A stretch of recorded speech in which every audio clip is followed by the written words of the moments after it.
It feels good for a desire to formulate within you, doesn't it?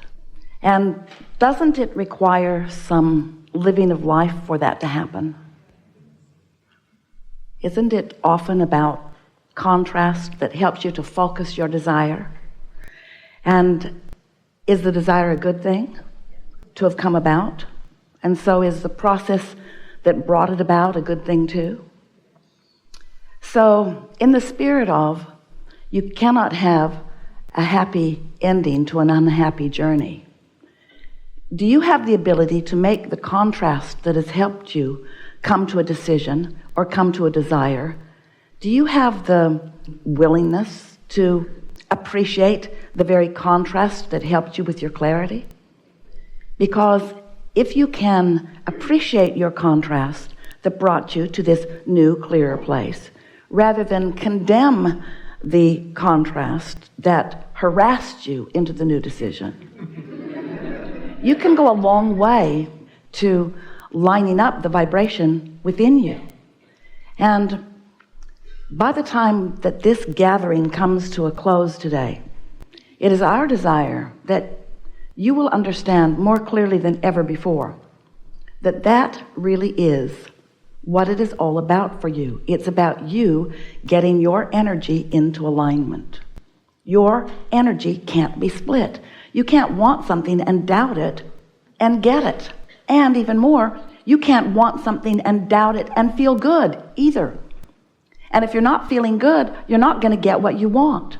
So if you want something and doubt it and you feel bad, you have a different trajectory than the one that you want. But the most important thing, the only way that you can sort it out easily, because you could read a lot of books on right action, and you could compare your behavior or your experience or your possessions or your creating to everyone else on the planet, and all you would do is get yourself all mixed up. The only thing that you need to do, and the only thing that you can do, is understand your own energy combination. But before you can understand that, you've got to know that you are more than you see in these bodies, and that there is a larger part of you who existed before you came into these bodies, who still exists, who is constantly becoming as you move through life and come to new decisions. When you don't have enough of something that you would like, and so life is harder for you, in the midst of that contrast, you are launching these vibrational requests, whether you know you are or not. Sometimes you speak them right out loud. I want that, or I don't want that. But the majority of your requests that you make all day, every day, and have been from the moment that you came into this physical body, the majority of those requests are vibrational launchings. They are intentionality. You know how your pets, these lovely beasts that sometimes you get to spend time with, you know how they don't talk, but you know that they still have desire. If you have the privilege of being up close to some of them, you can tell that they have intentionality. And whether they or you ever speak a word, you are all living life and you are all launching rockets. And the larger part of you is riding that rocket and becoming the vibrational equivalent of that in full fashion. Now, you may accept that or you may not. And whether you do or not is not important, because it is, and that part of you is summoning you at all times. In other words, when you came into this body, that non-physical part of you was calling you into alignment. And once you became aware of your emotions, you had a crack at using your guidance system in order to follow the path or the trajectory or the calling of your source. When you, no matter how old you were, when you were appreciating something, and you did plenty of that then, you were in vibrational alignment with who you really are. And the emotion that you felt was the indicator of that. And it's still the same way. As you are moving through your day today, or any day, you are giving your attention from your personality, from your focused perspective, from your see it, hear it, smell it, taste it, touch it, you, that you know as you and that others accept as you. You are projecting vibration all day based upon what you are observing or pondering or remembering. Whatever it is that you are focused upon is vibrational in nature, and therefore you are too while you do that. And there is this relativity that you must understand. There is this relationship that you must understand. And it's the relationship between who you were before you were born, who has been evolving ever since you've been in this body, and who stands as a viable point of attraction. This non-physical you, sometimes humans call this soul. Sometimes you call it source. We've been referring to it as your inner being. But whether you recognize it or not, whether you know it or not, whether you acknowledge it or not, or whether you accept it or not, this is a vibrational aspect of you that is dominant and projecting a vibration. And it's a vibration that is so powerful that when you sync up with it, you flow in a feeling of appreciation or love or passion. You are radiating who you really are when you're in vibrational harmony with it. And when you get crossways of it, you don't feel good. And the reason you don't feel good is because there is a short circuit going on. You've introduced resistance into the equation that matters, and you don't feel so good. You're not clear-minded. Your vitality is not there. You don't have good timing. You don't feel happy. In other words, when you are not in sync with who you are, you don't feel good. And it's so interesting because, we love you so much. You know what's coming next. Without even meaning to, you have, for the most part, in your human form, reached for someone else in human form for your backup, for your approval, for your validation. And maybe this is the best day ever to say to you, you've been looking for love in all the wrong places. Because the source within you is that love, is that knowing, is that allness, is that sureness, is that worthiness, is that love, is that clarity, is that definition, is that knowledgeable next step. But if you have set aside your recognition of your alignment with that, and instead you're seeking approval in some other way from some other person, then while sometimes you get good advice and sometimes you can get fairly good guidance, it is not consistent, and they were not born to guide you. They were born to sync up with their own guidance, and so were you. So what we're really wanting to talk about here today is our favorite subject that has evolved with those like you who have been willing to play with us over time, as we take this subject of you create your own reality to the subject of the reason you do is because you are offering a vibration constantly. And since you are offering a vibrational constantly, law of attraction is responding to that vibration. So law of attraction, the most powerful law in the universe, the only one really that you ever need to understand, this law is drawing to itself equivalence. So the inner being part of you is calling like to it. And you, in your conscious form, are calling whatever you've got actively to you. When you are in sync with your inner being, now there is one strong calling, and under those conditions you thrive.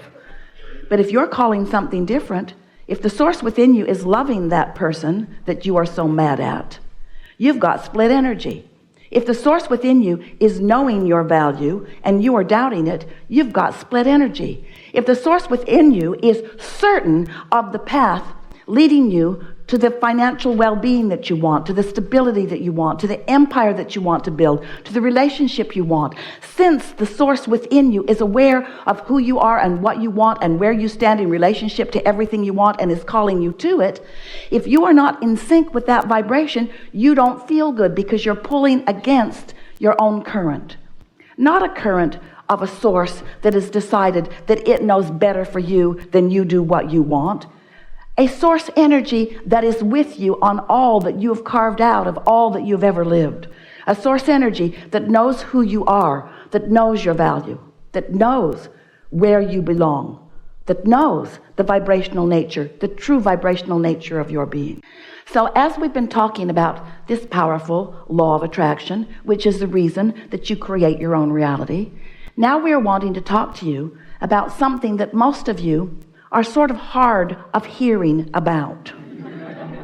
And what that is the value that it would be to you if you would decide today to begin to find to try to find, to sniff out, to try to find, and then to follow your path of least resistance. But before you can understand what your path of least resistance is, you got to understand how strong the current is that's calling you to your abundance, to your wellness, to your clarity, to your knowing, to your love. So when you find someone who is really a rascal, and we know, you've looked hard for them and you've found quite a few of them. And you've labeled them. You know where they are. And no matter how far back in your past they live, you can go find them anytime you choose. And there are plenty of others who will talk with you about them if you get them engaged, because they've got some just like them and they will vent with you. So as you give your attention to something like that and you feel the discord of it, early on, right away, you feel the discomfort of it. You can feel whether you're clear or confused. You can feel whether you feel good or whether you don't. You can, whether you admit it or not, you can feel the difference between words of appreciation and words of condemnation. You can feel the difference. And the reason that we know that so clearly is because we know the source within you and how the source within you feels. You see, the source within you, your inner being, Abraham, whatever you want to call this non-physical cadre who has your back, who is aware of you, we are not threatened by anything because we understand the laws of the universe. We know that you create your own reality, and we know that we do too.